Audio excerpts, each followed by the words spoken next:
I feel like what makes this book so different is the fact that I've had 30 years experience, 30 years trying to find the beating heart of Billy the Kid. And I think the third time is the charm. Now, here's the history of it. Going back to the first book, that was in October of 1992. I originally set out to do a graphic novel, but then I was in an art studio with Ed Mell, the painter.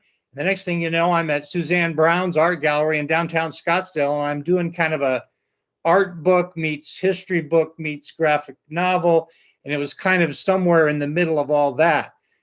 The second book was born when I was in Lincoln, New Mexico, and the late, great Nora Hinn said to me, Bob, I like you, but you can't be telling jokes while you're doing history. You have to do one or the other.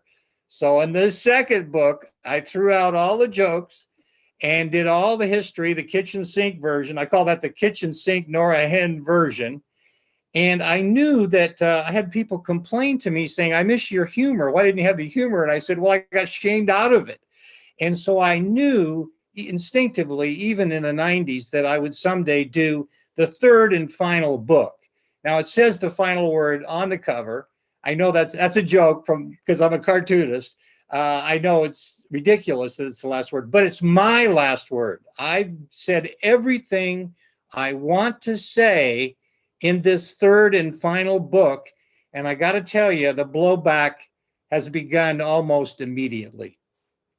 And that's because I have a controversial ending to the kid's life. And that's the fact that I do not believe that he was armed with a knife or a thunderer. I don't believe he was outside walking across a parade ground buttoning his pants. I really believe that was all made up to save the honor of the Maxwell family and to cover Pat Garrett's butt. Well, you can imagine how popular that is with a lot of the kid crazy historians, some of whom I consider my friends. But I got to tell you, this is my version, and I just decided no more BS. I'm not going with the company plan here. This is what I think actually happened on the night of July 14th, 1881. If you'd like to know the inside skinny, the background bloody details on how I came up with this third and final book, you need to join me on Wednesday, February 27th at 5:30 p.m. That's Mountain Standard Time on Facebook Live. Be there, and you're going to watch me spill my guts.